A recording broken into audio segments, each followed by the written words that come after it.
In the third year of liking Willow, the redemption male lead in her story finally appeared. I knew that one day, to be with the male lead, she would get rid of me, the side character who humiliated her daily with money, to keep my parents from getting dragged down with me, and to avoid dying a tragic death myself. I struck a deal with the system. As long as I could successfully match her with the male lead, Makoto, the system would help me escape this world and start a new life with my family. Chapter 1. Mr. Wong. The test results are not good. The cancer in your lungs has already started to spread. Without hospitalization, you likely won't survive the month. In the office, the doctor frowned as he looked at the results, his tone filled with regret. I asked calmly, how long could I live if I go through treatment?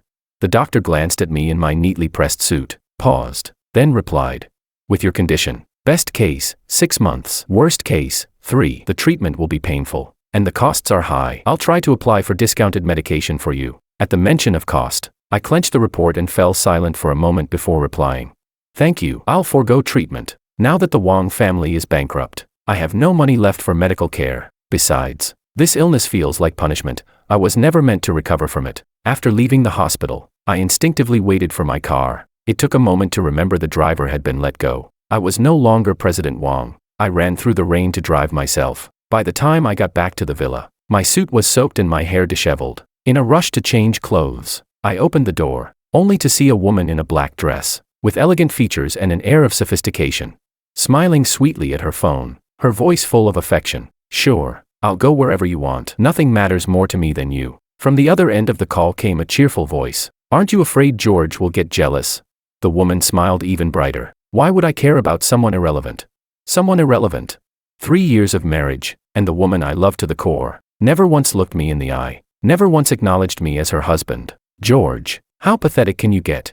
I didn't respond, just walked past her silently and went upstairs, but Willow suddenly called out. Wait, I'm going on a trip with my besties tomorrow. I won't be home for a few days. That faint smile still lingered on her usually indifferent face, combined with what I just overheard. It wasn't hard to guess Makoto would be joining too. Still, I nodded, lifted my phone, and sent her money. Seeing my agreement, Willow beamed and went off to pack her suitcase. As we brushed past each other, I suddenly spoke up. From now on, you don't have to. I didn't finish the sentence, because the moment Willow heard my voice, her face instantly turned cold, clearly expecting nothing good to come out of my mouth. I looked into her eyes, so full of ice and contempt, and changed what I was about to say. From now on, you don't need to report anything to me. Go wherever you want. Willow gave me a puzzled glance, then turned and left. It wasn't until I heard the door close that I let out a bitter smile. What I wanted to say was, you don't need to lie to me anymore, because soon I'll set you free. I had always been a top-tier CEO who kept women at arm's length, but 3 years ago, I fell in love with Willow the moment I saw her doing a part-time job. I found out she was a student at University A, beautiful, and constantly pursued by suitors, but she kept her distance from everyone, accepting no favors, just working constantly to make ends meet. I fell for her so hard, I couldn't pull myself out. When I learned she had a parasitic adoptive father and a twisted younger brother, and that she desperately wanted to escape her family, I acted immediately. I paid off all her tuition fees, had people throw her father and brother in jail, and gave her a large sum of money, enough to comfortably finish university. Willow was proud and fiercely independent. She refused to be kept, so I dragged her straight to the civil office and got a marriage certificate. Then I threw a wedding so grand, the entire city of A knew about it. She eventually gave in, wearing a diamond ring the size of a dove egg, dressed in a wedding gown worth a fortune. And in front of all the guests, she said the words, I do. Chapter 2. But even 3 years after marriage, Willow remained distant and indifferent toward me. I thought that if I just treated her a little better, no, a lot better, she would eventually fall in love with me. But that day never came. Instead, a month ago, while I was on the brink of death trying to save Willow, something called the system revealed to me that I was living in a parallel world. And worse, I was the villain forcibly inserted into someone else's story. Willow was the heroine of this world, and Makoto, who had always adored her, was the male lead. According to the original plot, the hero and heroine were destined to fall in love and live happily ever after. But my appearance disrupted everything. In order to correct the story, the system would soon orchestrate an event where Willow meets her long-lost birth parents, billionaires, during an upcoming trip. She would instantly become a rich heiress and completely escape my control. Once she gained power and wealth, she'd lock me in a luxurious cage and torment me day after day. She'd even force me to watch her marry Makoto. Driven mad by jealousy, I'd break out, crash their wedding, and stab Makoto. In the end, Willow would grow to loathe me, locking me away in a dark basement forever, while my family would die tragically on the streets. At first, I didn't take it seriously, but then everything the system warned me about started happening, exactly as described. Still, I kept trying to fight fate. I searched for loopholes in the story, but all that did was accelerate the Wong family's bankruptcy and trigger my own terminal illness. If I didn't let go now, my family would be next. At last, I came to my senses. The hero and heroine were destined to be together. I was just the doomed villain from another universe. To protect my family, I had to give up on Willow and return to my own world. But the system never told me how to leave, it only said, the time hasn't come. The next morning, Willow left for her trip with her suitcase neatly packed. As soon as she was gone, a group of people carrying briefcases entered the living room. I read over every document carefully and signed each one. Only when the final signature was done did the manager speak. Mr. Wong, are you certain you want to liquidate all your assets? I'm sure, I replied. Willow would soon become an heiress. I wanted to use what little money I had left to help my family leave before the plot dragged them in. The manager didn't ask any more questions. He said they'd begin evaluating the assets immediately. As the group left with the paperwork, my phone rang. It was David, the friend I had asked to handle my divorce from Willow. I didn't expect news this soon. When I picked up, his voice was hesitant. George, brace yourself. Try not to freak out. He spoke fast. Anxious, the Civil Affairs Bureau says you two were never legally married. I checked the surveillance footage from back then. Willow never signed anything. The marriage certificate was a forgery. These past 3 years, your marriage wasn't even real. I stood there stunned. Back when we got the certificate, she told me she was craving candied chestnuts. By the time I came back, the certificate was already in hand. I was so giddy with happiness, I didn't suspect a thing. What a joke. I had clung to this marriage all these years, only to find out it was fake from the very beginning. I looked down at the wedding ring she had placed on my finger, and suddenly, I laughed. My eyes turned red. Willow, you're truly heartless. Still not wanting to believe it, I took the marriage certificate to the bureau for verification. The result was the same, fake. The marriage had never been legally valid. I said nothing. I tore the certificate to shreds and threw it in the trash. Over the next few days, I was busy handling asset sales, coming home late every night. Then one evening, just as I arrived home, I saw Willow, who was supposed to be on her trip, had come back early. She was curled up in a corner of the sofa, hair a mess, lips pale, her exposed skin covered in bruises and cuts. The worst was a deep gash on her right arm, still bleeding. Chapter 3. My pupils contracted, and urgency filled my gaze. You're hurt? Who did this to you? The moment Willow heard my voice, she snapped like a lit powder keg. She suddenly raised her hand and slapped me hard. Smack. The sharp sound echoed through the living room. Stop pretending. It was those two psychos you sent. You think I don't know what you're up to? You just want to use those two to trap me by your side for the rest of my life, don't you? Willow screamed hysterically, her entire body trembling in fear, until she passed out on the spot. My breath caught in my throat. In a panic, I scooped her up and rushed her to the hospital. Outside the ward, her best friend Maria explained. On the road, we ran into Willow's adoptive father and her younger brother. They cornered her when she was alone and demanded money. When she refused, they beat her up brutally. When Makoto and I got there, those two freaks were already trying to strip her. Bang. I punched the glass window, shattering it. The rage in my eyes couldn't be contained. This is my fault.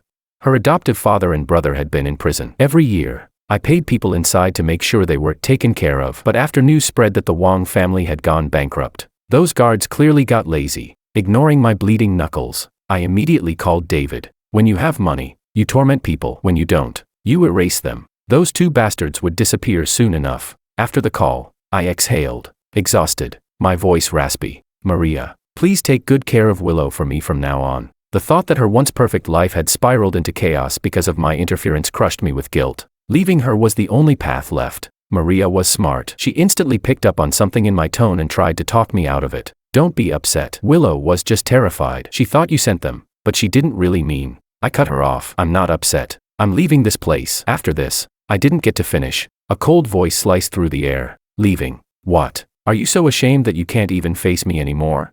Willow stood there, clutching her wounded arm, her expression dark and stormy. Beside her was Makoto, steadying her with one arm. No, those two scumbags weren't sent by me. I stopped mid-sentence. How could I even explain?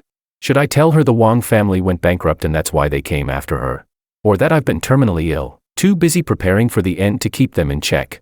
No matter what I said, she wouldn't believe me. In the end, I didn't explain anything. I simply said, yes, I'm manipulative and twisted. That's why I can't face you. Willow gave me a knowing look. In her eyes, I was just a scheming villain. After all, what kind of person would use tricks to force someone into marriage? Makoto, who had listened to the whole exchange, smirked and said gently, "Don't be angry, Willow. Getting worked up over someone that inhuman isn't worth it." His words were soft, but his gaze toward me was full of mockery. Willow didn't notice. She leaned into him, tears brimming in her eyes. "Thank God you and Tingting were there. If not, I can't even imagine what they would have done." "Thank you, Makoto. Silly girl, protecting you is what I'm supposed to do," Makoto said, stroking her hair with a doting smile. Their eyes met tenderly. No one else existed in that moment. I stood there, silently soaking in the intimacy between them, the sweet, flirtatious tension. Over the past 3 years, I'd witnessed this scene countless times. Each time, it had torn me apart, but not anymore. This time, I was done. I would let go of all my love for Willow, and completely walk out of her world. Chapter 4. Moments later, when Willow saw that I had only called a regular doctor to examine her, her face immediately fell into a sneer. "What's with the act? If you really feel guilty and want to make it up to me, go find a top specialist. Dragging in an intern, how half-assed can you be?" I froze. I could no longer summon high-profile doctors like I used to, but after a moment of silence, I nodded and agreed. Half an hour later, the top-tier doctor finally arrived. Clearly reluctant, he gave Willow a perfunctory checkup and, unlike before, didn't offer any kind advice or follow-ups. He just tossed out a cold sentence. "Get some rest." Willow had more to say and chased him to the door, but what she saw through the slightly ajar gap made her eyes widen in disbelief. There stood George, once held in high esteem, admired by all, now bowing his head, speaking softly and politely to the doctor. "Director Law, thank you for squeezing this into your busy schedule." Even with his mask on, Director Law's impatience was obvious as he stood with his hands behind his back. "A superficial injury doesn't warrant my personal attention. What a waste of medical resources. If it weren't for David, I wouldn't have bothered coming." I stiffened, bowing again to thank him. Law muttered a few more complaints before arrogantly turning to leave. Watching me remain bowed and motionless for so long, Willow was stunned. She remembered how, in the past, people were always deferential around George. One wrong word and his cold glance alone could send them scrambling with apologies. When had he ever lowered himself like this? But that feeling of surprise didn't last. She quickly convinced herself otherwise. He was always manipulative. This might just be another performance, just a stunt to get her attention. After the checkup, it was confirmed Willow was fine. She just needed rest. I prepared to leave the hospital, but she forced me to stay. In the ward, she laughed and flirted openly with Makoto. They sat close together, their actions intimate, clearly the image of a couple deeply in love. And me, the official husband, sat off to the side, like the outsider. I remembered how I used to force her to smile. She'd oblige, but it was always a forced, bitter one. Now, her smile was genuine. Maybe this is what separates love from indifference. Later, a nurse came in and wheeled Willow away for further tests. Makoto, pretending to act casually, let his phone screen light up. I happened to glance at it and froze. "You took her to get a tattoo, there?" Makoto twirled his phone and grinned wider. "Yup, last Wednesday. And as for why it's over her left chest, that's where Willow said she wanted to keep me, closest to her heart. It's a couple's tattoo." "Nice. Huh?" His words ended, but my face darkened. "She's allergic to anesthetics. If her immune system is weak, even mild exposure could trigger respiratory failure. And he took her to get a tattoo. With anesthesia. It was dangerous. Without anesthesia, on that spot, it would have been excruciating. But what crushed me most, last Wednesday was our wedding anniversary. She told me she was busy that day, but in reality, she went with another man to get an intimate matching tattoo. Rage surged through me. My fists clenched and began to rise, but the system's voice rang out in my head. "Warning, any harm toward the male lead will put your family in danger." Right. Makoto was the male lead. Willow had always loved him. Whatever she did with him was meant to be. If I lashed out now, the ones to suffer would be my family. I could die from this illness, but I couldn't let harm come to them. So I forced myself to calm down. I dropped the icy look from my face and gave a faint smile. "That tattoo looks nice." Chapter 5. Makoto's smile stiffened. He had expected me to lash out in anger, but instead, I remained eerily calm. A flicker of surprise flashed in his eyes. Almost unwilling to give up, he clenched his fist and punched himself hard in the face. "Mr. Wong, even if you don't like me, you can't just go around hitting people." He covered his cheek and lowered his eyes, looking the perfect image of an aggrieved victim. Before I could react, Willow, despite her injuries, rushed over to check on Makoto with deep concern. Then she raised her head and shot me a glare, sharp and cold as ice. "George, are you out of your mind?" Makoto took her hand, pretending to calm her down, though every word added fuel to the fire. "Willow, Don't be mad. This is all my fault. I was too close to you and made George misunderstand. He probably hit me in a moment of jealousy. I'll keep my distance from now on, just don't be angry with him. You're full of it. I never imagined I'd live to see him and play the role of a manipulative coquette. The words slipped from me before I could think, but Willow gave me no chance to explain. She left me with nothing but a cold rebuke. You've gone too far. Makoto and I are just friends. What right do you have to act like this? Then she took Makoto by the hand and walked away without looking back. I stood frozen, staring at her resolute back. Her words had pierced through me like 1,000 blades, but that was only the beginning. It seemed Makoto was determined to drive me out completely. While we were still in the hospital, he began fabricating all kinds of accusations against me. He claimed I locked him in a utility closet on purpose, said I put a contaminated pillow, used by a contagious patient, on his bed, even spread rumors that I had threatened to throw him into the river. And with each accusation, Willow's gaze toward me grew colder. After yet another false accusation, she finally snapped and slapped me across the face. George, how long are you going to keep this up? Are you going to push Makoto until he's dead? Her face was flushed with anger. I felt a storm of emotions churn within me. During 3 years of marriage, Willow had always been cold, emotionally distant, but the moment something happened to Makoto, she became a different person. I never did anything to him. You can check the security footage, I said calmly, but of course she wouldn't believe me. Her eyes were filled with contempt and disbelief. No need for cameras. Makoto is kind and pure-hearted. You're the one who forced me into marriage. Isn't it obvious who I should trust? I'm warning you, stay away from him. With that, she stormed off. I gave a bitter smile. In this relationship, I was always the one who was never trusted. I didn't plan to get involved any further, but Makoto escalated things. He even began digging into where my family lived. That crossed the line. I couldn't let him threaten them. All he really wanted was Willow. So, on the day she was discharged from the hospital, I pulled Makoto aside and got straight to the point. There's no legal marriage between me and Willow. The marriage certificate was fake. Makoto stared at me in shock. What? That's impossible. He knew very well that the only reason I helped Willow escape her father and brother was in exchange for a marriage. Back then, we held a grand wedding. Everyone knew we were husband and wife. How could the certificate be fake?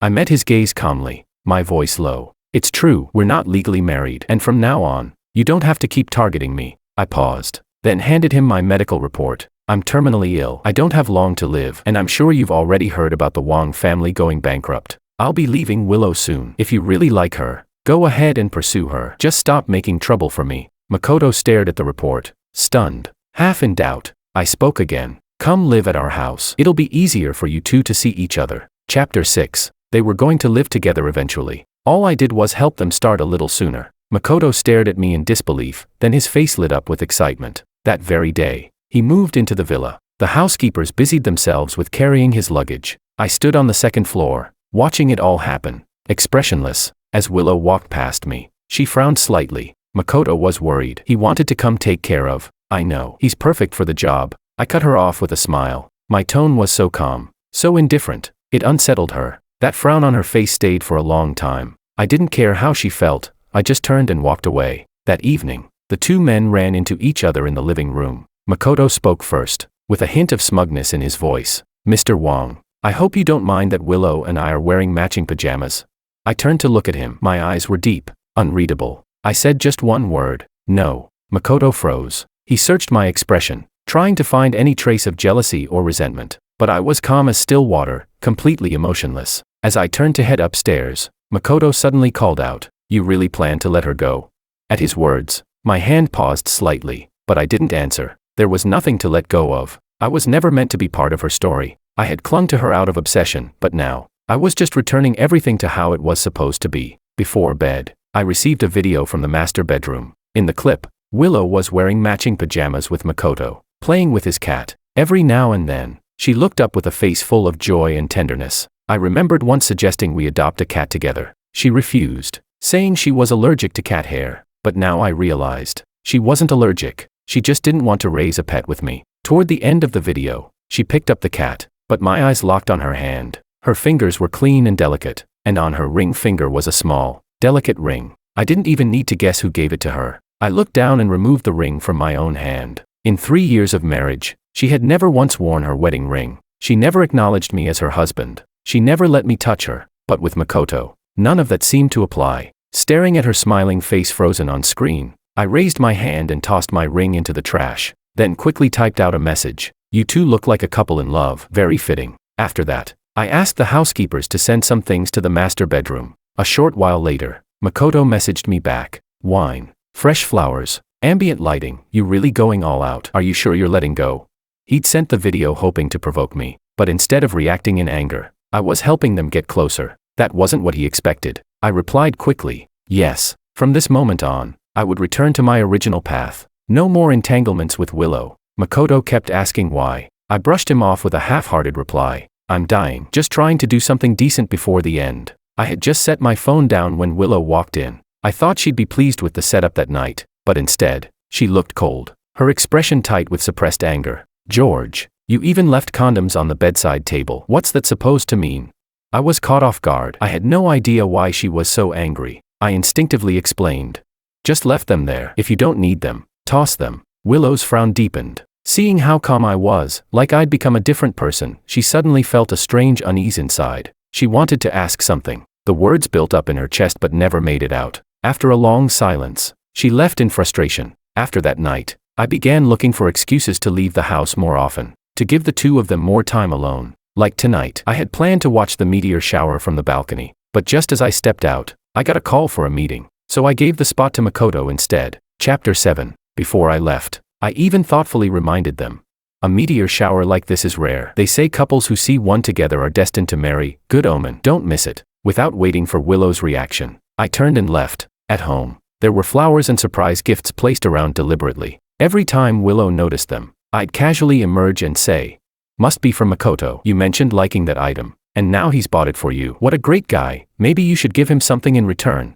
Even the television, usually gathering dust, was constantly playing romantic movies now, with love songs flooding the living room daily. At dinner with the three of us, I even played a wedding highlight reel and stared earnestly at Willow and Makoto. You two really are a perfect match, destined for each other. After a few days of this, Willow began to notice something wasn't right. I hadn't lost my temper once during this entire time. Even my blessings sounded completely sincere. It was like I was trying to pair her with Makoto. Willow froze with a strange feeling in her chest. Could George have found out that the marriage certificate was fake? But she quickly dismissed the thought. No way, she had covered her tracks too well. No one could have discovered it. One evening, after drinking too much at a friend gathering, Willow called me to come pick her up. After hanging up, I sat up in bed and sent Makoto a message. She's drunk. Go pick her up. And don't sleep apart tonight. Share the master bedroom. It's soundproof. I won't hear a thing. Makoto instantly caught the deeper meaning. His heart pounded with excitement as he rushed to the bar to get Willow. She was tipsy and unfocused. When she saw a tall figure approaching, she mistook it for me. In her drunken haze, she reached up and wrapped her arms around his neck, tilting her delicate face up. Her lips were flushed, soft, and inviting, clearly leaning in for a kiss. The friends nearby started cheering. Whoa, Willow's putting on a public love show. The mood's perfect. Go on. Kiss her already. Yeah. Kiss. Makoto felt her warm breath on his neck. Her fragrance lingered at the tip of his nose. His throat bobbed involuntarily. Eyes fixed on her soft red lips. Heart pounding out of control. They were so close. Willow could hear the heavy thumping of his heartbeat, and she giggled. What? You don't want to? That was all it took. Makoto could no longer hold back. He leaned down toward her, but just before their lips met, Maria yanked Willow away, frowning and whispering urgently. Willow, snap out of it. He's Makoto, not George. The words hit Willow like a bolt of lightning. She sobered up instantly. Face dark, she returned to the villa and banged furiously on my bedroom door. Open up. Why didn't you come pick me up? The door remained shut. Inside, I had collapsed on the floor, clutching my chest and coughing up blood. The illness had worsened. I didn't want her to see me like this, weak and pathetic. Struggling to breathe, I steadied my voice and said, I wasn't feeling well, so I asked Makoto to go instead. You knew I would. I know. I cut her off. I knew Willow had a bad habit when drunk. She'd randomly kiss people. There were several times her friends got her drunk, and she'd suddenly drop her usual coldness, clinging to me, kissing nonstop. That's exactly why I had Makoto go in my place. Chapter 8. Willow's accusatory words caught in her throat. She stood there in silence for a long moment, recalling all my recent strange behavior. Then, all at once, the anger she'd been holding back erupted. George, what the hell are you trying to do? Is this your way of humiliating us? Even through the door, her cold tone stabbed straight into my chest. I hadn't expected her to see it as humiliation. A sharp ache bloomed in my heart, making even breathing painful. The agony blurred my thoughts, and the words spilled out before I could stop them. I wasn't trying to humiliate you. I was just following the plot. Mid-sentence, I bit my tongue and forced a different line out instead. Yeah, that's right. I am humiliating you. Hearing me say it out loud, Willow's chest rose and fell with fury. George, you're a selfish, manipulative bastard. You never care how others feel. You'll get what's coming to you.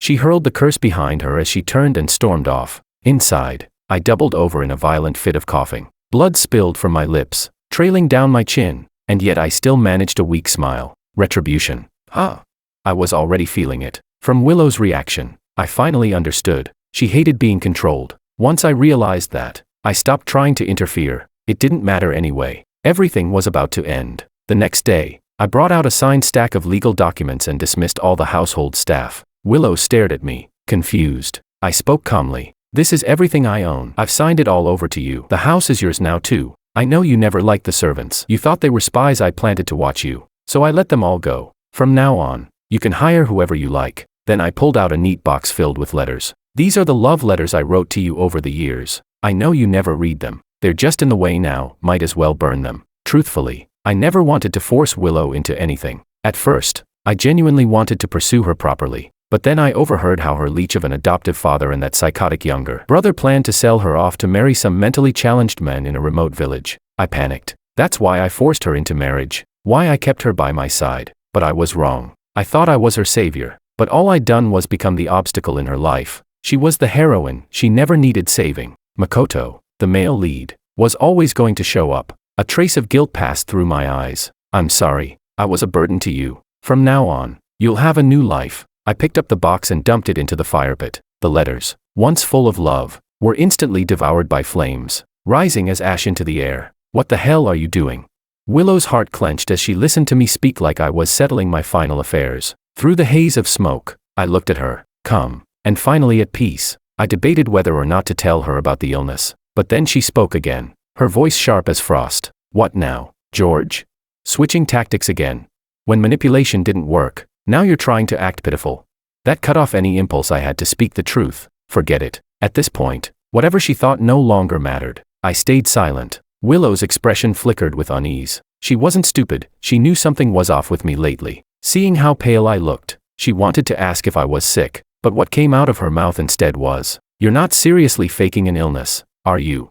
The sarcasm in her tone, the contempt in her eyes. Once, it would have gutted me, but this time, I felt oddly calm. "Don't worry," I said quietly. "You'll get exactly what you want soon enough." Chapter 9. Willow didn't catch the weight behind my words. She simply scoffed and went upstairs without another glance. I watched her retreating back, feeling nothing. "Willow, forget me. Forget this chapter of your life. Let's both return to the paths we were meant to walk." The day before I was set to leave was my birthday. I dressed in formal attire and knocked on Willow's door. "It's my birthday. I want to eat at the restaurant where we first met. Will you come with me?"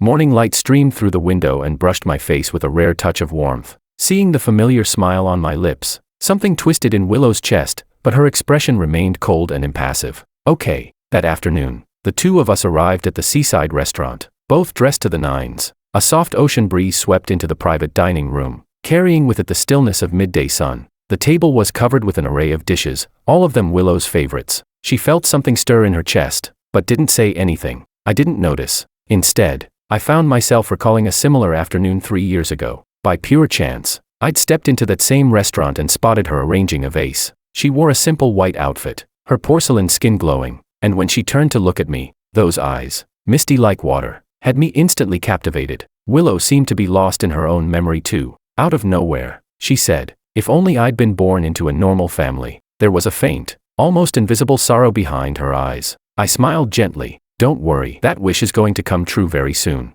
Her biological parents had already acquired her DNA. Barring any surprises, they'd reunite with her soon. She'd become an heiress, and I would quietly vanish from her world. Just as we were about to eat, Willow's phone rang. Makoto's anxious voice came through the receiver. "Willow, Dottie's sick. I don't know what to do. Can you come back and check on her?"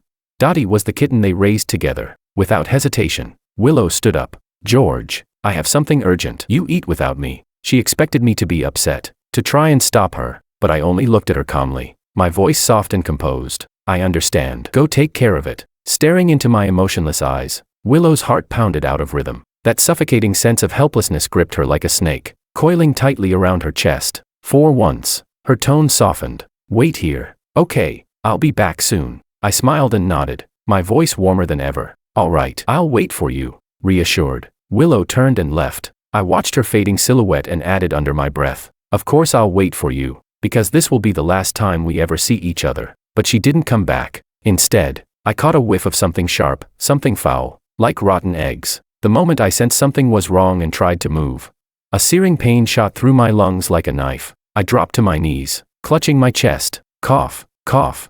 Blood flecked my lips, every breath like a knife tearing through me. The pain swallowed me whole. Boom. A violent explosion rocked the air. Blistering heat rushed at me like a wave. In a daze, I could faintly hear the system saying something, but another explosion shattered the sound completely. With pain crashing over me and the air growing thinner, my consciousness began to fade. In that moment, I realized the system had moved my death up. I wiped the blood from my lips and let out a calm, relieved smile. Willow, I won't get to see you again. This time, it really is goodbye. And with that, I passed out completely. Chapter 10. It wasn't until 3 days later that Willow thought of George again. She and Makoto were on the way to the vet with Dottie when they unexpectedly ran into her biological parents. After the initial shock, Willow calmly accepted the truth. She was the long-lost daughter of one of the wealthiest families in the country. Her parents were thrilled and soon hosted a grand banquet to officially announce her as their heiress. Coincidentally, their last name was also Liu. After 3 hectic days, Willow had successfully rejoined her birth family. Now, all of high society knew her name. Once everything settled down, Willow stood in front of a mirror, admiring her reflection. She was radiant in haute couture, and for the first time in a long while, there was a real smile on her face. It all felt like a dream. The perfect background she had always longed for had become reality. She no longer needed to rely on George for protection from her twisted adoptive father and brother. Thinking of that, she suddenly remembered she had stood George up. Panicked, she pulled out her phone and called him. But all she got was a cold, mechanical voice. The number you have dialed is not in service. Please check the number and try again. A faint sense of unease crept into her chest. She ordered the driver to take her to the old villa. But when she opened the door, the house was empty. On the table, George had left behind the documents he once gave her. Don't worry, I'll give you what you want, very soon. His voice echoed in her mind, making her heart beat faster with anxiety. Recalling all his strange behavior recently, Willow frowned instinctively. What's he up to now? Running away from home like a kid? But George wasn't that childish, so she ordered the driver to take her to the restaurant instead. When she arrived, what she saw nearly knocked the breath out of her. The once luxurious seaside restaurant was now a burned-out ruin. The air reeked of charred debris. Police tape surrounded the perimeter, blocking anyone from approaching. The driver explained that 3 days ago, in the afternoon, a gas leak had caused an explosion, and one of the guests inside had been burned alive. Willow staggered back 2 steps, her face ashen, barely able to keep her balance. No way, he couldn't be dead. She still clung to a sliver of hope. There weren't many people dining that day, surely it couldn't have been him. But that fragile hope was quickly shattered. The butler brought over surveillance footage from before the incident. In the video, she saw him clutching his chest, collapsing, saw the blood on his lips, the struggle in his breath, and heard his final words before everything was engulfed in flames. Willow, I couldn't wait for you. This time, it's really goodbye. Then the explosion consumed it all. He was dead. He was really dead. Where's the body? Where's the body? Willow grabbed the butler by the sleeve, eyes wide in disbelief. The butler hesitated, then said softly, Miss, the police confirmed Mr. Wang's identity. The body was severely charred and unrecognizable. It was claimed by family yesterday and buried. At that, Willow's legs gave out beneath her. She collapsed to the ground, trembling so hard she couldn't even hold her phone. She remembered his calm, distant gaze that day, like he already knew what would happen. No, it wasn't supposed to end like this. He can't be gone. As if waking from a fog, she suddenly ordered a full investigation into George's final days. She wanted proof that he was still alive, but what she received hit her like a sledgehammer. Willow stood in the study, took a deep breath, and shakily opened the file folder in her hands. The very first page was George's medical record. At the diagnosis section, it read in bold letters, advanced stage lung cancer. The date was 1 month ago. At the bottom of the page, George had personally signed to decline further treatment. Willow's hands trembled. The paper nearly slipped through her fingers. So the pale complexion, the weight loss,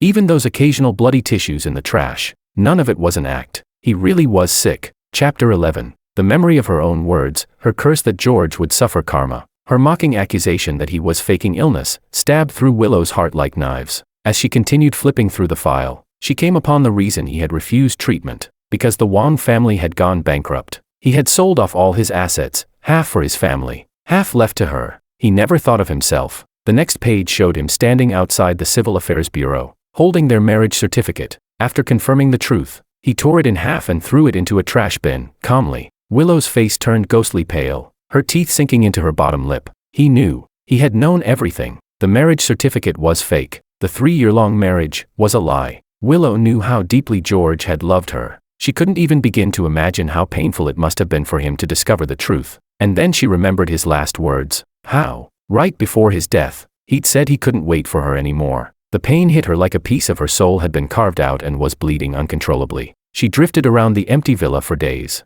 numb. Eventually, her parents couldn't stand watching her waste away. They sent someone to bring her home. Before leaving, she asked the housekeepers to pack up George's belongings, but they searched the entire villa and didn't find a single trace of him. Only then did Willow realize George had erased every part of himself. Remembering all his strange behavior recently, she started piecing it together. Even though the police confirmed the man who died in the explosion was George, her instincts screamed otherwise. He'd planned his departure. That's why he had prepared everything in advance. That's why he allowed Makoto to move in. That's why he burned the box of love letters. Back at the Liu family estate, Willow locked herself in her room. She played the video from the restaurant over and over. Pain and despair poured from her eyes, but more than anything, what consumed her now was regret. George had clearly shown signs of distress, of something wrong, but she'd ignored them all, brushing it off as another act. Clutching the bedsheet tightly, her bloodshot eyes stared at the screen. In the haze of grief, she seemed to see George's familiar smile in front of her. She reached out instinctively,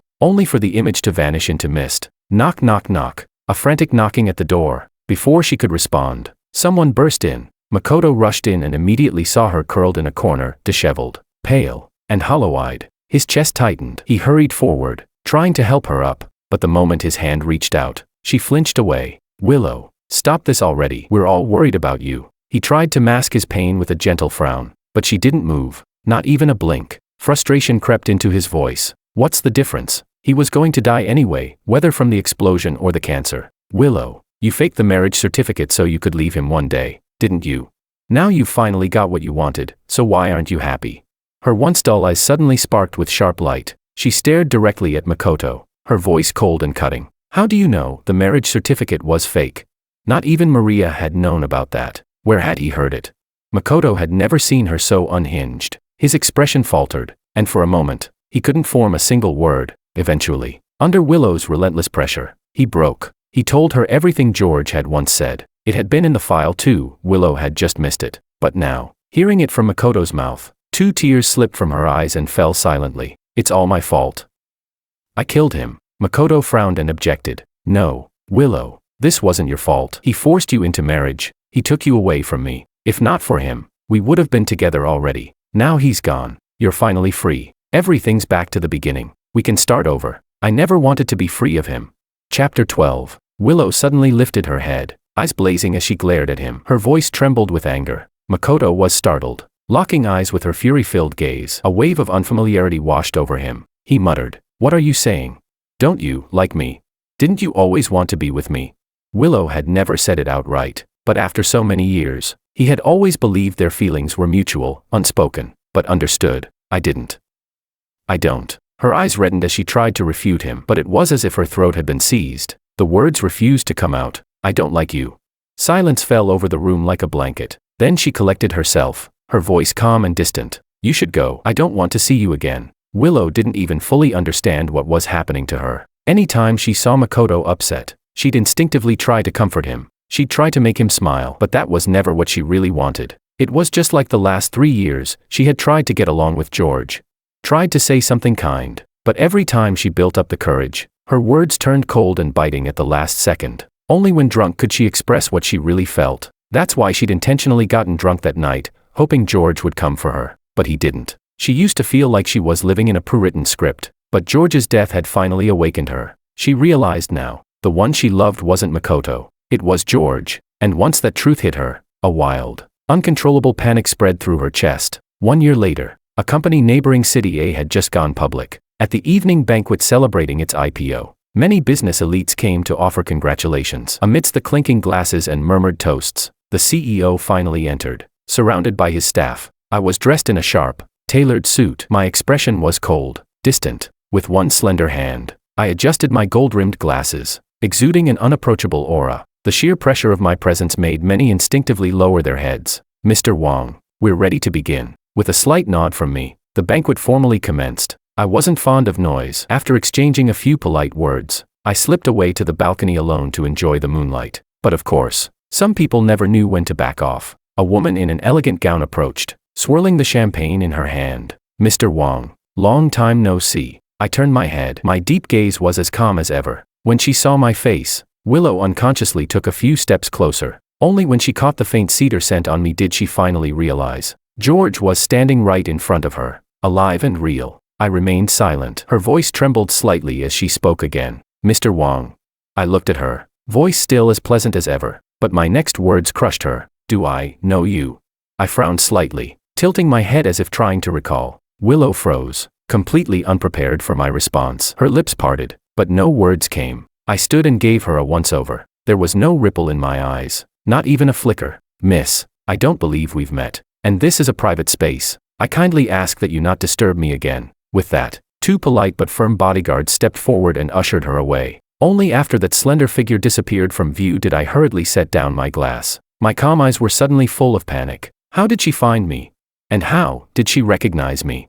1 year ago, after the restaurant explosion, the George that belonged to Willow's world had indeed died. The system had returned me to my original parallel universe. Here, I wasn't a villain, just an ordinary businessman. That's the essence of a parallel world. Same timeline, different dimensions. Willow and I were like two parallel lines, never meant to intersect. Even if we did meet, we'd be strangers. She wasn't supposed to remember anything. But now, everything had been broken. Chapter 13. After leaving City A, I learned from the system that my presence as a villain had altered the course of the story. After Willow was reunited with her wealthy birth parents, she didn't immediately expose the fake marriage. In fact, she publicly grieved over my death, weeping uncontrollably. And the original plotline, her romantic relationship with Makoto and their eventual happily ever after, never happened. Instead, she kept insisting to the public that she was married. She even had an oversized wedding photo printed and hung in her room. Everyone said she must have loved her late husband too much to move on. But to me, it felt more like hate. Hate for how I had trapped her for 3 years. I wanted to get to the bottom of it all. But the system had vanished after returning me to my original world. Its final words were that it had to go correct the deviation in the narrative. I stared up at the hazy moonlight, my head spinning slightly as a strange pain tightened in my chest. For a brief moment, I couldn't tell which world I was actually in. That thought made me leave the banquet early and head home. If I could just get back to my house, I'd know for sure which world this was. When I had returned to my original world, my parents' memories of Willow had been wiped clean. It was as if they'd never even heard of her. Say her name, and they'd just look confused. Just as I was about to get into the car, that slender figure appeared again. "Mr. Wong, what a coincidence. Could you give me a ride?" Willow didn't seem affected at all by what had happened earlier. She smiled brightly, as if nothing had happened. That familiar voice made my hand freeze on the car keys, but I kept my expression cold. "Sorry, that's inconvenient." With that, I opened the car door, stepped in, and shut it behind me. But she placed her hand gently on the window and hesitated. "Mr. Wong, you do recognize me, don't you?" My entire body tensed. My grip on the steering wheel tightened. In the silence, I could hear my heart pounding violently. Memories surged up like a rising tide. If Willow said that, it meant she remembered me. The hesitation in her voice, maybe she couldn't believe that the man who supposedly died in a fire a year ago was now standing alive in front of her. Whatever the reason, I couldn't admit I knew her. Not now. So I curled my lips into a faint smirk, letting a cold edge creep into my voice. "Miss, there are plenty of women who try this trick to get my attention every day. You're not exactly subtle. I'm not like them, you know that." Willow's voice was firm. Her eyes locked onto mine, searching for any crack in my facade. "We don't know each other. Please respect boundaries." With that, I rolled up the window without another word. I knew Willow well. She had a lot of pride. After being rejected this bluntly, any warmth should have burned out. But this time, I was wrong. Just as I started the engine, she chased after the car and called out, "Mr. Wong, can I buy you a coffee tomorrow? I'll wait for you right here. I'm busy. I won't have a minute to spare." I turned her down directly, but Willow only heard what she wanted to hear. "All right, then let's meet the day after tomorrow. Please don't forget."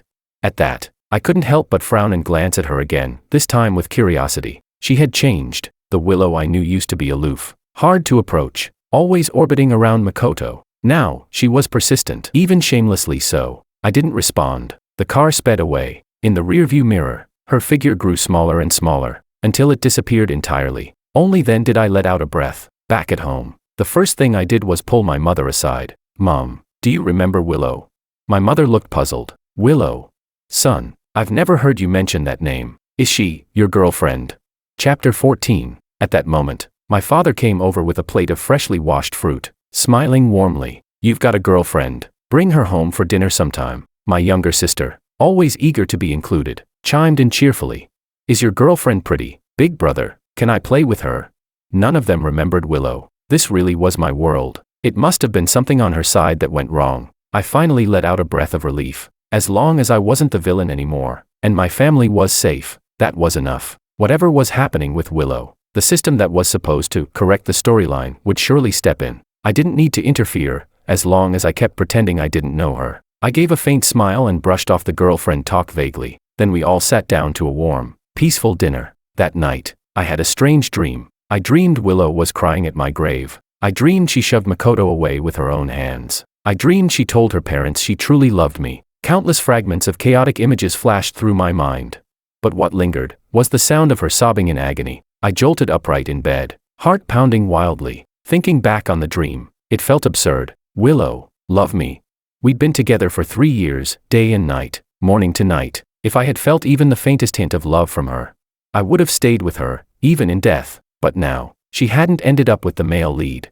She was living like a widow. She had even chased me across worlds. Maybe this was all a ripple effect from how I had disrupted the plot. Once the system fixed it, everything would return to how it was supposed to be. The next morning, as I was getting ready to leave, a wave of dizziness hit me. A sudden, stabbing pain spread across my chest. I clutched my lungs, gasping for breath. Only after a long while did the pain finally subside. That sensation, it was identical to what I felt before I almost died of lung failure. I sat frozen in the car, dazed. Memories swirled in my head, jumbled together. And once again, I couldn't tell which world I was in. Just then, my phone rang, dragging me back to reality. It was my assistant. Mr. Wong, your physical report just came back. Everything else is normal.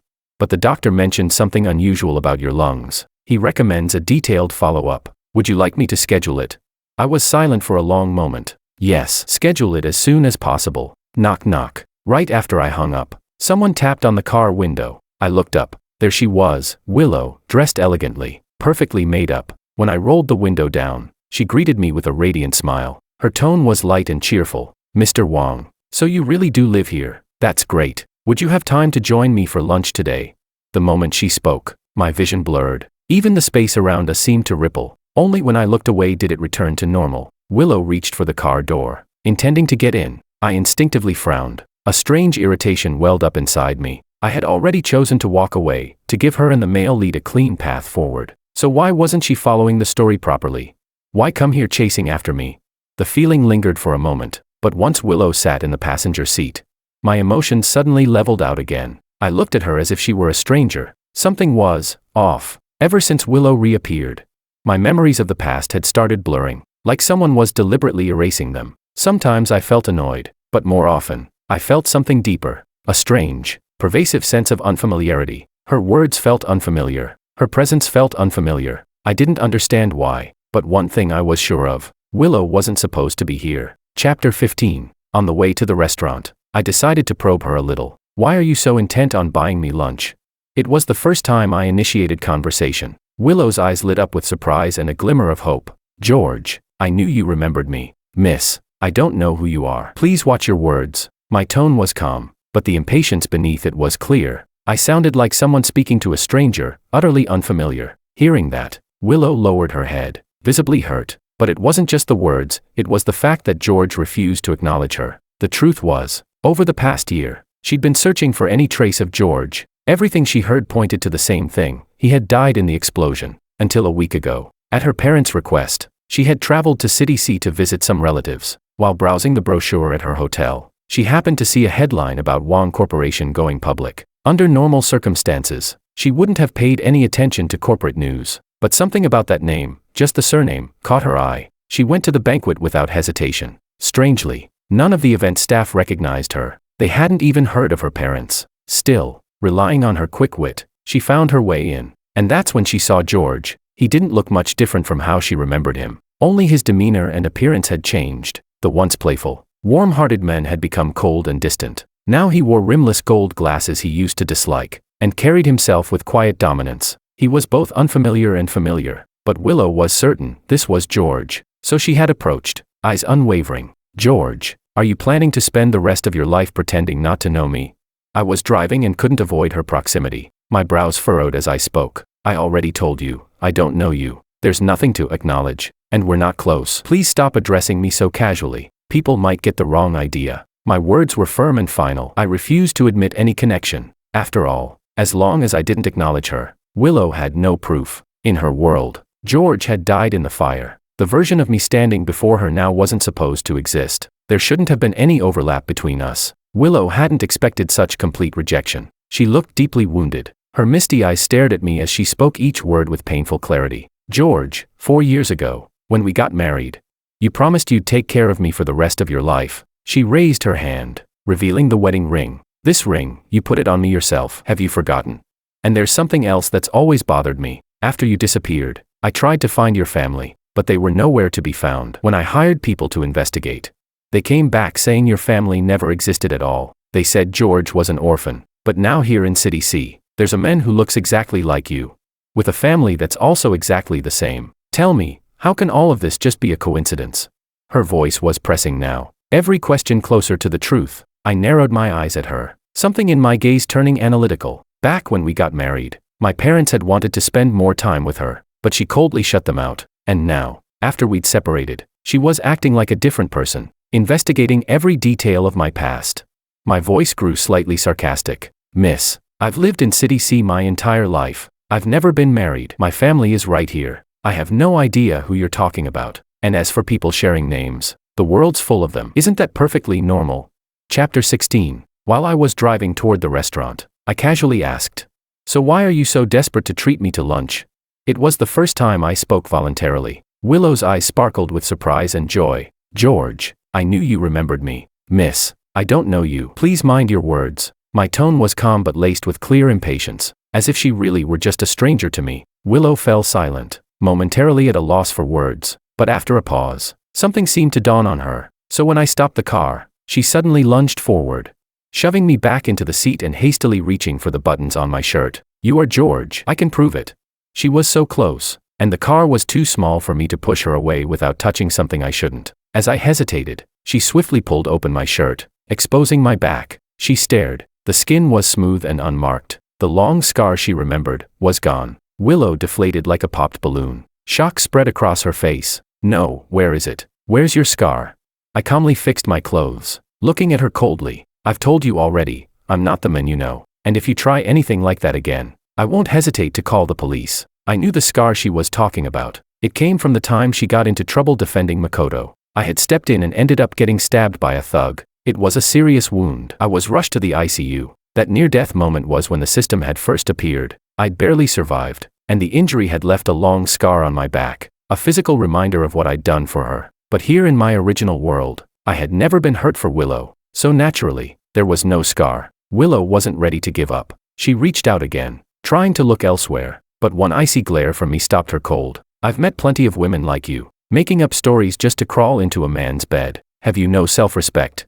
Her body froze. Pain tightened in her chest. Did he just say, "I'm trying to seduce him"?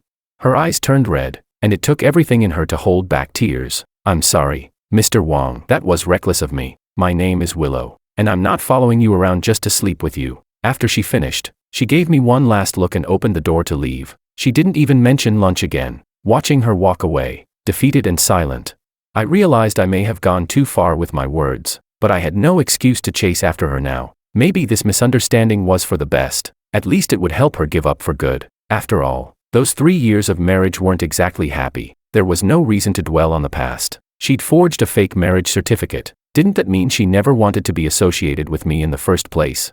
Now that she got her wish, why was she still clinging to me, desperate for answers? That night, I thought she'd finally leave for good. But the next day, after I came out of my medical checkup at the hospital, there she was, waiting outside. She glanced at the report in my hand, her eyes tinged with worry. This time, I didn't even bother pretending to be polite. I just walked past her without a word. When I finally shut my front door, I was still full of confusion. What is Willow trying to do? Is this some kind of revenge for me forcing her to marry me back then? But she faked the certificate. We even had separate bedrooms. By any standard, it wasn't even a real marriage, barely even a relationship. Did she think I was behind her adoptive father and brother harassing her? Is that why she's here, to punish me? But I died waiting for her birthday dinner. Wasn't that enough? Besides, I never meant for her to get hurt. Now she's the daughter of billionaires. She has money, time, a whole life ahead of her. Why chase after a man who's already supposed to be dead?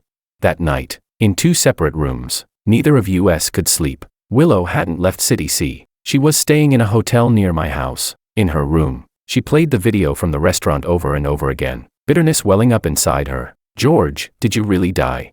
Chapter 17. 3 days later, I traveled to City A for business negotiations, and Willow followed closely behind. She stayed at just the right distance, watching me speak confidently with business partners, watching me pass by the very place where I had supposedly died in that explosion, watching me order dishes almost identical to the ones I used to like. Everything about me seemed to say I had never been there before, and yet, my gestures, my preferences, felt undeniably familiar. After several days of this, Willow was completely lost. She couldn't tell anymore. Was the George in front of her really him? When my trip ended and I prepared to return to City C, Willow could no longer hold back. She stepped forward and stopped me. Mr. Wong, do you really not remember me? All this time, she hadn't been able to understand why George would pretend not to know her, or how there could be someone in this world exactly like him. This time, as I looked at her, a flicker of confusion crossed my eyes. My tone was colder, more distant than ever. Miss, are you sure you haven't mistaken me for someone else? We've never met. I spoke with firm certainty, expression utterly calm, as if I were looking at a stranger. Willow's breath caught in her throat. A wave of humiliation and disbelief hit her like a punch. George, what are you doing? The moment she spoke my name, a violent, stabbing pain flared in my chest, and my mind spiraled into chaos. I clutched my shirt, face contorted with pain. Willow panicked at the sight of my pale face and rushed to support me, voice shaking. What's wrong? Does it hurt? I'm calling an ambulance right now. I took several deep breaths, forcing the pain down, gritting my teeth as I spoke. No, I'm fine, but I wasn't. Not really. The follow-up tests said my lungs were clear, and yet, the pain had become more and more frequent, the kind of pain I remembered vividly from the late stages of lung cancer, and it had started the moment Willow reappeared. Willow froze mid-call. Seeing my color return, she breathed a little easier, but the abrupt moment had broken the flow. She didn't know what to say anymore. Noticing her awkwardness, I let out a quiet sigh. Get in, I'll take you home. She didn't hesitate and quickly slid into the passenger seat, just as she opened her mouth to give me the address. I started the engine and pulled out. I was already driving in the direction of the Liu family villa. Before she could ask, I spoke first. You've been trying so hard to prove I'm still alive. Why? I could tell she wouldn't let this go, so I stopped pretending. Of course, there was another reason I'd dropped the act. I realized everything around me was unraveling. If I didn't figure out a way to fix it soon, it might drag my family into it too. Ever since Willow showed up at the banquet, my memories had been a mess. The chest pain had become unpredictable. I was afraid that one day, I really would drop dead, or worse, my memory would be wiped. And I'd forget my family, forget everything. Willow stared at me, her eyes filling with tears. He finally admitted it. She had so much to say, but when she opened her mouth, all that came out was a single, trembling sentence. I don't know. What she had meant to say was, I wanted to see you again. I wanted to tell you I'm sorry. I shouldn't have forged that marriage certificate. I shouldn't have said all those cruel things. More than anything, I wanted to ask you, was it because you stopped loving me that you didn't tell me you were dying? After you left, the house felt so empty. I hated it. That's when I realized, I can't stand a life without you. George, is this what love is? Then why can't I say it out loud? Chapter 18. That sense of helpless confusion surged up once again. The love she tried so desperately to express had twisted into unprovoked sarcasm. Aren't you supposed to be dead? Why are you back? The one I love is Makoto, not you. Can you stop clinging to me? You think you can still threaten me with money? I have my biological parents now. I'll never be forced by you again. George, for all the humiliation you put me through, I'll make you pay. How about I build a custom cage just for you and torture you in it day and night?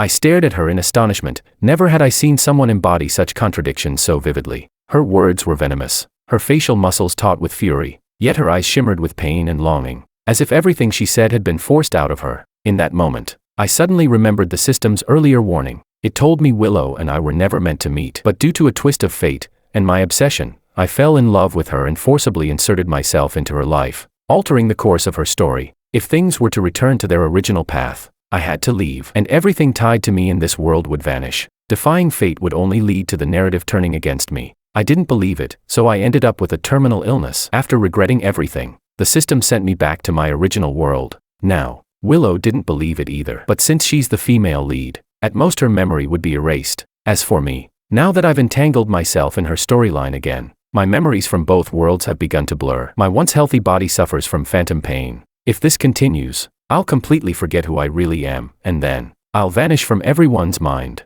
I'll cease to exist in this world. That's why we're destined to return to our respective worlds. We can never intertwine again, because in Willow's world, I'm already dead. Once I understood that, I said nothing more. I took Willow home and left immediately. I didn't look back. I didn't respond to her bewildered calls. Willow watched the car grow smaller and smaller, her heart aching to chase after it, but her body wouldn't move. Rooted to the ground, she wanted to call out to George. Even recalling his name took effort. When she finally opened her mouth, she couldn't quite understand why she wanted to say it. A dazed helplessness enveloped her completely, until Makoto came out of the house and pulled her into a close embrace. Willow, you're back. Why didn't you tell me? I could have picked you up from the station. Hearing his voice, so familiar yet so foreign, filled her with unease. She couldn't understand why he was here at all. After that argument a year ago, she hadn't seen Makoto again. But now, he acted as if nothing had happened between them. As if some part of his memory had been wiped clean. He was going through the motions, saying and doing what he was supposed to. It was eerie. Like a script written in advance. If a bug appeared, it would just reset and start over. Willow didn't know what was happening,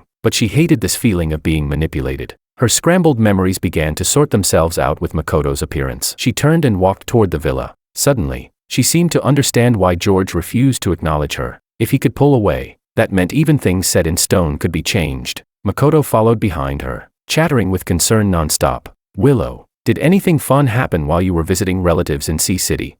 Was it super busy? You didn't reply to any of my messages. I missed you so much while you were gone. Are we even that close? Don't say things that cross the line. Chapter 19. Willow's face suddenly turned cold as she snapped at him, her icy gaze devoid of any warmth. Makoto's smile froze. He was clearly caught off guard, but he still spoke in a gentle tone. Willow, were the past few days too exhausting for you? Or maybe I haven't been attentive enough lately, and that's why you're upset. I can apologize. As he spoke, he grinned playfully and tried to pull her into his arms, but Willow stepped away impatiently. Get lost. I don't want to see you. With that, she ignored him completely and walked straight into the house. Makoto's face twisted with a flash of grievance that quickly darkened into hatred. It was all George's fault. If it weren't for him, Willow wouldn't be treating him so coldly. That manipulative bastard, still haunting Willow even in death. Ever since the explosion, Willow had grown to deeply resent him. But before that, she clearly had feelings for him too. If he'd known things would end up like this, he never should have kept George's bankruptcy and terminal illness a secret. Maybe if Willow had seen how pitiful George truly was, she would have felt disgusted instead of longing. Thinking of this, Makoto let out a sigh, a wave of helplessness washing over him. But what was the point of saying any of this now? George was dead. From now on, no one could shake his place in Willow's heart. Still, it didn't matter. She would marry him eventually. Makoto smiled confidently and stepped into the villa. Sure enough, he was warmly welcomed by Willow's parents the moment he walked in. Makoto, why were you outside so long? Willow's back. Go catch up with her, Mother Lu said with a beaming smile, waving for him to sit. Father Lu, usually stern-faced, also greeted him with rare warmth. You're always so polite. But you'll be family soon anyway, no need to act like a guest. Already irritated, Willow completely snapped at the word family. Dad, what nonsense are you talking about?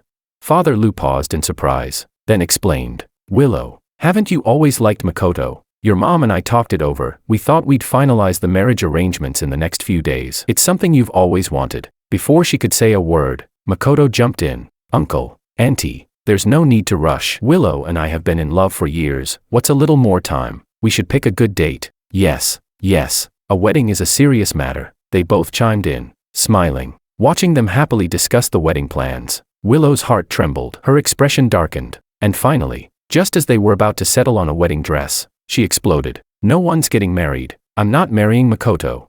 She practically shouted the words, her voice hoarse from how loudly she screamed. All three of them froze. Makoto stared at her, openly wounded. The silence dragged on until Father Lu cleared his throat and tried to break the tension. I think there's some misunderstanding between you two. Young people shouldn't act so impulsively. Why don't you sit down and talk things out? We have something to take care of. He gave Willow a gentle nudge and left the room with Mother Lu. The house staff, catching the mood, discreetly made their exit. Moments later, the spacious living room was left with just the two of them standing face to face. Makoto hesitated, then spoke first. Willow, what's going on with you?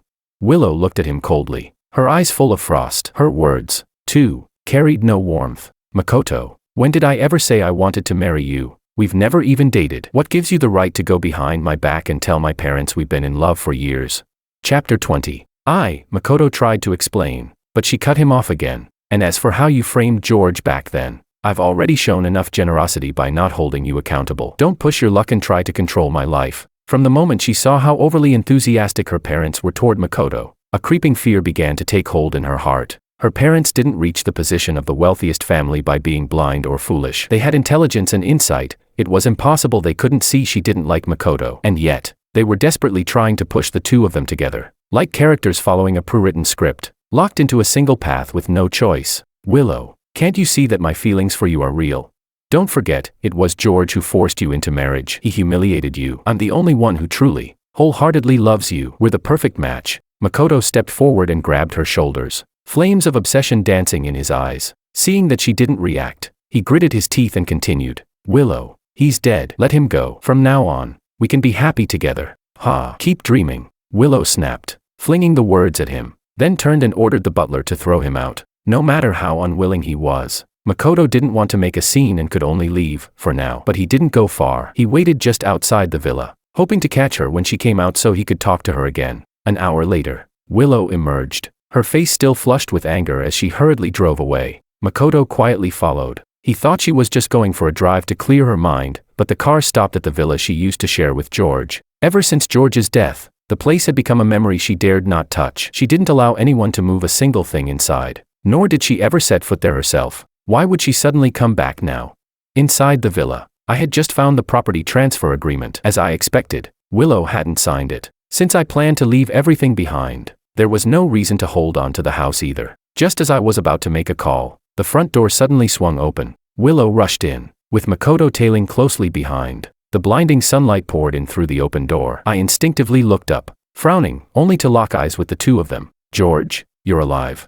Makoto gasped in disbelief the moment he saw my face. His gaze scanned me from head to toe. My complexion looked healthy, my posture strong. Even my clothes were more refined than before. A surge of unspeakable rage began boiling inside him. So it was all a lie. The bankruptcy, the terminal illness, just part of George's elaborate scheme. He had pretended to be pitiful and dying, only to reappear at the perfect moment and steal Willow when she was most emotionally vulnerable. That way, he could have her completely. Makoto clenched his fists. The fury in his eyes was barely contained. Of course, I didn't miss the flash of murderous intent in his gaze. I frowned and asked coldly, "Why are you two here?" Willow quickly explained. "George, I didn't follow you on purpose. I just thought you might come here. I had something I needed to say." She turned and looked at Makoto, her annoyance clear as day. "Who told you to come? I already made myself very clear back at the Lu house. Can you stop following me around?" She didn't know why, but lately, just seeing Makoto gave her a headache. How had she never noticed before just how clingy and overbearing he was? No matter where she went, he always managed to show up. Once again rejected by her ice-cold tone, Makoto's face twisted into a wounded expression. Chapter 21. He just loved her, wanted to be with her forever. He used to follow closely behind Willow like this too, and she was never annoyed. But now, everything had changed. Just the sight of him was enough to ruin her mood. Makoto wanted to ask her if she had fallen in love with George, but when he met her cold, detached eyes, he swallowed the question silently. He turned and left the villa, but the more he thought about it, the more unwilling he felt. So he made a call to a friend. Inside the house, Willow and I stood in silence, locked in a long stare. Finally, we spoke at the same time. "George, what exactly did you come here for?" Catching her off guard, I continued. "Yes, I forced you back then, but you also forged a fake marriage certificate and lied to me for 3 years. We're even. Besides, I've started a new life now. I don't want to be involved in anything from the past. Stop dragging me back into it." My words were firm. Willow wasn't stupid. She could hear the message behind the message. I was drawing a hard line between us, and that included her. A bitter ache spread from her chest. The words she had prepared froze on the tip of her tongue. When she finally spoke, her voice trembled. George, it was all my fault. It was my pride. I kept feeling like we weren't equals, so I didn't dare face my feelings. As for the fake marriage certificate, I was momentarily lost, but after you died, I realized I'd already fallen for you. I just didn't know it yet. Can't you give me another chance? Her eyes were full of desperate hope, but I remained cold and unmoved. No, there was never supposed to be anything between us. You know that. Willow froze, her mind blank for a moment. It was like she hadn't grasped what I truly meant. I looked at the confused woman and explained coldly. Haven't you noticed something off lately? The George from your world is really dead. The one standing here now, the one who lived, is a George who doesn't belong in your world. Willow, the person you're meant to be with is Makoto. You and I were never supposed to be a possibility. Since the system was trying to correct the story, Willow, refusing to follow the plot, would also suffer the consequences. It would take time, but someone as sharp as her would eventually realize we came from different parallel worlds. The strangeness she had felt in her heart, I called it out in a single sentence. Thinking back on all the bizarre things she had experienced recently, the helplessness surged again. She had noticed, whenever she tried to get close to George, some invisible force pushed her away. But whenever Makoto appeared, everything went back to normal. But she didn't want to be a puppet controlled by some unseen hand. She didn't want to leave George. She didn't want to become a soulless machine. George, you should go back. Willow suddenly relented. When she looked up at me, her eyes were filled with determination. Return to your world. I'll take care of everything here. And when the day finally comes that I'm completely free, I hope you'll give me a chance to make things right. Her words stunned me. I was too shocked to speak for a long time. If I returned to my world, I could escape the story. But what about her? She was the female lead, the one destined to stay. She would be controlled by the narrative. She would fall for someone else against her will. She would completely forget about me. In the end, we would never cross paths again. We would become total strangers. The thought stabbed at my heart. I had believed I'd let go, but now that I was facing the inevitable ending, I couldn't stop the pain. The price I paid for defying the plot was death. But what would her price be? No one answered. In the empty villa, Willow's figure was already gone. Chapter 22. When Willow came out, Makoto had just hung up his call. As their eyes met, he didn't have time to conceal the malice in his gaze. She narrowed her eyes suspiciously, clearly trying to read him. Who were you just talking to? Just a friend. We're getting married, aren't we? Thought I'd let a few old friends know so the wedding can be more festive. Makoto awkwardly changed the subject, but what he said touched a nerve, exactly what she didn't want to hear. I already told you, I'm not marrying you. Stop spreading lies. Willow glared at him sharply, her tone brooking no argument. Fine, I got it. This time, he didn't push back. He simply nodded obediently. The drive was silent. Makoto opened his mouth several times to ask about me, but held back each time. Back when the explosion happened at the restaurant, the only body found was identified by police as George. DNA confirmed it. There was no doubt the person who died was him. But if George had truly died, then who was that man they just saw at the villa? And he didn't look sick at all. In fact, he looked healthier than ever, completely unlike the frail George from before. Even if the person who died wasn't him, there was no way a terminal illness could just miraculously disappear. In the end, he couldn't hold it in anymore. Willow, that guy, was that George? He's not. Willow replied instantly. As they waited at a red light, she turned to him, her voice laced with warning. They just look alike. That's all. George is dead. Makoto, don't drag other people into this. Makoto nodded repeatedly, grinning like nothing was wrong. Of course. Willow, don't worry. I've got no beef with him. Why would I stir up trouble with some stranger? But the moment she wasn't looking, that grin twisted into something darker. Look alike. Heh, like the world is just that full of coincidences. Not only did they look alike, they even had the same name. One dies in an explosion, and the other shows up a year later, in the very villa George used to share with Willow. Who the hell would believe they're not the same person? He didn't know what happened to that body back then, but George had disappeared for a while. Then, just when Willow couldn't move on from him, he returned to City A. If he left, why come back? Wouldn't it be better to just stay dead? Why insist on coming between them again? Whoever that man in the villa was, Makoto wasn't going to let him off. With a face that's similar, who knew when Willow might start to waver again?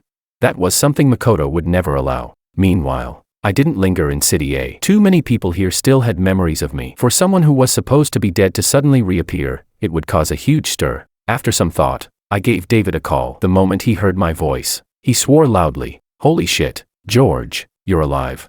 Yeah, it's a long story. I gave him a condensed version of what had happened, focusing on the key points. David, to his credit, was pretty adaptable, but after hearing everything, the first thing he cared about was, wait, Am I going to forget you one day? Can I still come see you in City C? Which world do I even belong to? Can I be assigned to your world? I don't want to lose my best bro. I couldn't answer a single one of his questions. All I could do was offer every reassuring word I could think of, and promise, on my life, that I would never forget him. Only then did David finally calm down. We chatted a bit more and agreed to meet at my place to discuss selling the house, but just as I stepped away from the villa, a group of armed thugs appeared behind me. Chapter 23. Meanwhile, David was so excited he changed outfits several times, getting ready to welcome his resurrected best friend. But 2 hours passed, and not only had he eaten lunch, George still hadn't shown up. David was usually a carefree guy, but this time, a strange sense of unease crept over him. Panicking, he called George. The line was busy for a moment, then disconnected. Something was definitely wrong. That wasn't like George at all. In an instant, David was convinced something had happened to him. He began pacing anxiously in place, remembering something George had said over the phone about the male and female leads. David immediately called Willow. Since she was the female lead of this world, maybe she could reach George. On the other end, Willow, who had been trying to figure out how to break free from the plot, immediately jumped in her car when she got the call. A wave of dread swept through her. George wasn't the type to stand people up. The last time she couldn't reach him, it ended with news of his death, and this time, she didn't dare finish that thought. She immediately called someone to track his whereabouts. David wasn't idle either. He pulled all the strings he had, trying every channel to locate George. But in this world, George was supposed to be dead. No matter how they searched, all they found was confirmation that he had died a year ago. It was like he had vanished from the face of the earth. No one could reach him. Just as David and Willow were at their wits' end, Maria suddenly pulled up in a car. Willow, Mr. David, I saw a group of guys kidnap George. They looked like they were gonna throw him into the sea and feed him to the fish. But, wasn't he supposed to be dead? Who did it? Where is he now? Willow had no time for explanations. Her voice was sharp with urgency. The three of them sped off toward an abandoned lighthouse. George was tied to a metal frame. A few thugs were trying to push him into the sea. What the hell are you doing? Stop. Willow's breath caught in her throat at the sight. The bodyguards behind her reacted instantly, rushing forward and subduing the thugs. George was rushed to the hospital. After a thorough examination, they were told his life wasn't in danger. He'd simply inhaled knockout gas and passed out. Only then did Willow let out a sigh of relief. But as she thought about the thugs, suspicion flashed in her eyes. George didn't have enemies in City A, and more importantly, he was supposed to be dead. Who would go after a dead man? And yet the moment he appeared, someone came for him. That could only mean this was premeditated. Someone with the means and the motive. In her mind, an image appeared, Makoto's strange smile earlier that day, and the phone call he had made. Suddenly, everything clicked. Makoto, just like her, had come from an ordinary family. He used to get into fights often and had connections with a lot of shady people. And ever since she married George, he had held a deep grudge. Now that George had returned, there was no way Makoto would sit back and do nothing. The more she thought about it, the more convinced she became. Just then, Maria sent her a message. Willow, those thugs confessed. Makoto ordered them to kill George. With that confirmation, Willow could no longer hold back her fury. She thought back to that cruel gleam in Makoto's eyes earlier. She had brushed it off, thinking he wouldn't do anything too extreme. But not only had he acted, he had gone straight for the kill. She had warned him in the car not to lay a finger on George. And what did he do? He ignored every word and committed a crime anyway. Makoto, you bastard, you deserve to die. After thinking for a moment, she sent a message to Maria, instructing her to have the thugs turned over to the police. As for the mastermind behind it all, that punishment, she would personally deliver. Chapter 24. I woke up around noon the next day, seeing David sitting by my bedside. I asked in a raspy voice, how long was I out? Oh my God, George, you're finally awake. David was startled by my voice and immediately leaned in to check me over, top to bottom, fussing nonstop. You scared the hell out of me. 1 minute we're talking on the phone, and the next, you vanish. If it weren't for Willow and Miss Shu helping out, you'd be fish food by now. You weren't out long, maybe a dozen hours or so. Good thing you're okay. My poor heart couldn't take it. I was just getting over the trauma of your death, and right when I'm excited about seeing you again, bam, you're in the hospital. George, seriously, maybe you should just go back to that other world you mentioned. Sounds safer over there. How do you get back anyway? Is there some kind of portal or barrier? The more David talked, the wilder his imagination got. I quickly cut him off. This isn't a movie. Don't get carried away with the portal stuff. It's not that dramatic. I just need to get back to City C. Truthfully, I had no idea how the rules of parallel worlds worked. All I knew was, I wasn't supposed to be around Willow. And as for the Willow who hadn't shown up at the hospital, she was currently standing in the Liu family's basement. The cramped, suffocating space reeked with mold and rot. The damp air was heavy and foul. In the darkness, Makoto was curled up in a corner, hands bound. His eyes were vacant, his body covered in fresh and old whip marks, bleeding from countless wounds. The floor beneath him was soaked in blood. His pale face was twisted in terror. After another harsh strike from the whip, Makoto collapsed to the ground, dragging himself toward Willow with great effort. "Willow, please, let me go. I swear I'll never do it again." The corners of her lips curled into a cruel smile. Her red lips parted. "Makoto, you dared to hurt George. I'll make you wish you were dead." At her signal, the bodyguards continued lashing him. As she turned to leave, his screams echoed behind her. Willow paid them no mind. She returned to her room, calmly changed into fresh clothes, and prepared to head to the hospital. But the moment she stepped out, Makoto, somehow having escaped, lunged and wrapped his hands around her neck. His eyes were bloodshot. His filthy hands tightened around her throat, and his face twisted with unrestrained hatred. "Willow, what gives you the right to treat me like this?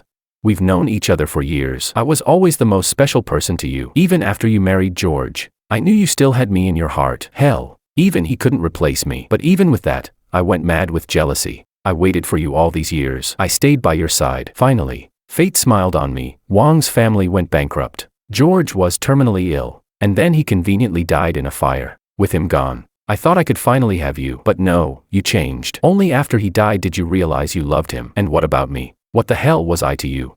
I waited all this time, just to be with you. What did I do wrong? If he was already dead, why did he come back? I want him dead. Anyone who stands in my way deserves to die."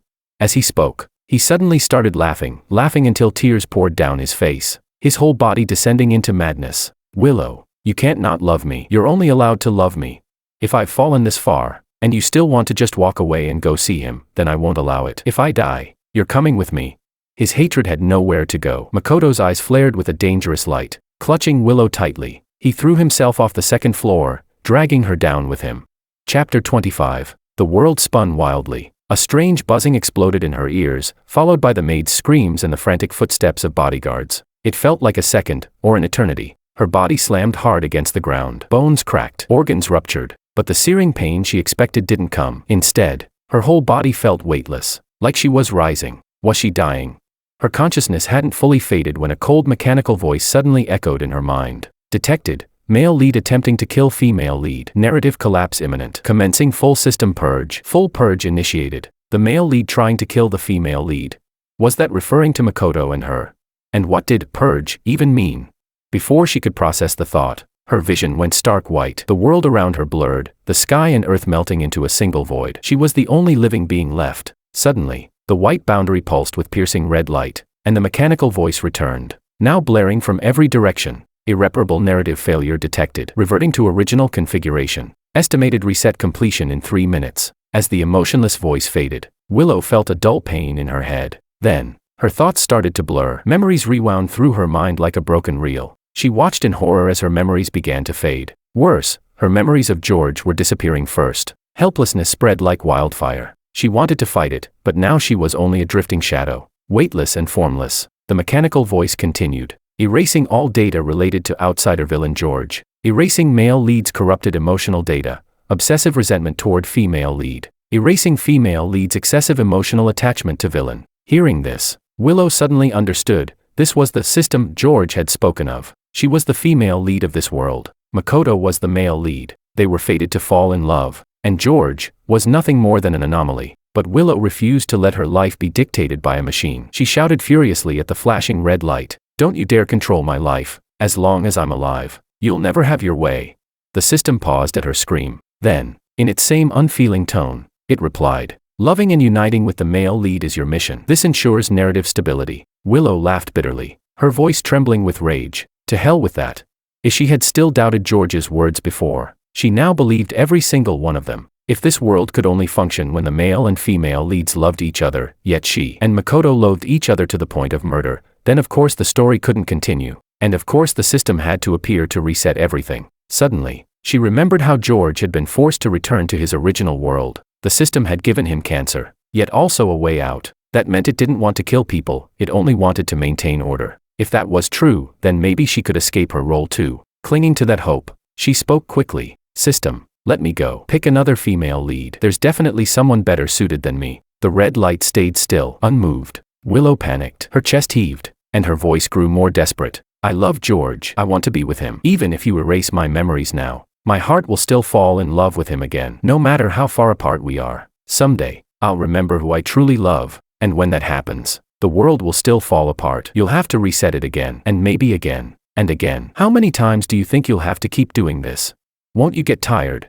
Chapter 26. In truth, Willow didn't know if the machine could get tired. She was just trying to buy herself a chance. Fortunately, the system seemed to listen. The flashing red light stopped, and after a pause, the voice returned. Why are you refusing to be the female lead? I've given you a top-tier life and infinite wealth. In the world I created, you're safe, surrounded by flowers and applause. You are the center of it all. Its tone was no longer icy. There was confusion in it now. It couldn't understand why this human in front of it would resist. It had already given her the best of everything. An exceptional appearance, a wealthy family, noble status, endless fortune, and the male lead's genuine love. But Willow rejected all of it. She shook her head firmly, her eyes burning with resolve. I don't want to be the female lead. I don't want a life controlled by someone else. I want to be with the one I love, and live a life that's mine. Not one written into a script. Are you sure?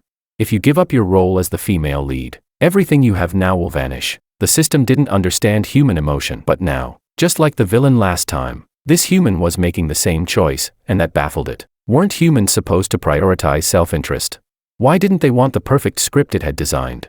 Willow nodded toward the system. I'm sure, but George exists in a parallel world opposite yours. You two were never meant to cross paths. I control this world and assign every character their path. He also has his own script to follow. 3 years from now, he'll meet his own female lead. Even knowing this, you still want to give up your role. The system's words hit Willow like lightning. George would have his own female lead. If she forced this change, wouldn't that make her no better than George once was? When he forced her into marriage, wouldn't she become the villain in someone else's love story? Suddenly, she felt the weight of cause and effect, of fate looping back on itself. Willow froze. She didn't know what to choose. The system, seeing her hesitation, began flashing again, triumphantly. As expected, when humans heard about imperfect endings, they always backed down. This would be no different. But the system's confidence shattered in the next instant. Willow had only paused briefly. Then, her gaze sharpened, more resolute than ever. I still want to give up being the female lead, even if he ends up with someone else. I won't regret it. If this was fate, one she couldn't fight, she would still accept it. As long as she could remember that she once loved George, it would be enough. The system was stunned. It didn't respond for a long time. Finally, it said, everything you now possess is because of your protagonist aura. If you give it up, I won't protect you anymore. From now on, you'll be on your own. It tried again to persuade her, but Willow didn't hesitate. She nodded without a second thought. Fine, I willingly give up everything I've received. You'll die.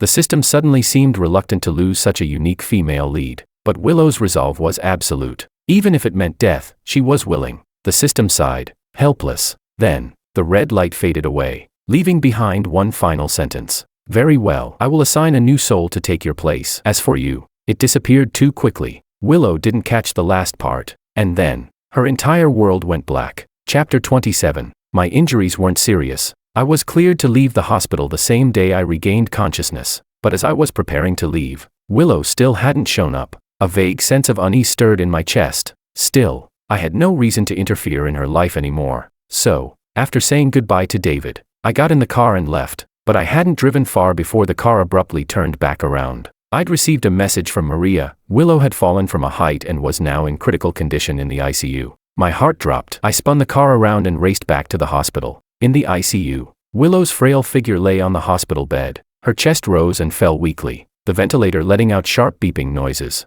like it was warning me she could die at any moment. Maria told me Makoto had jumped from the upper floor while holding Willow. He died on impact, and just before Willow lost consciousness, she had whispered my name. Hearing that, I was overwhelmed by a surge of guilt. It was all my fault. If I had never walked into that restaurant, if I had never fallen in love with her at first sight, if I hadn't forced my way into her world, she would have lived a much happier life, loved by the right man, surrounded by friends. But because of one selfish choice, everything had changed. My chest tightened painfully again. Looking at her through the glass, I murmured, Willow.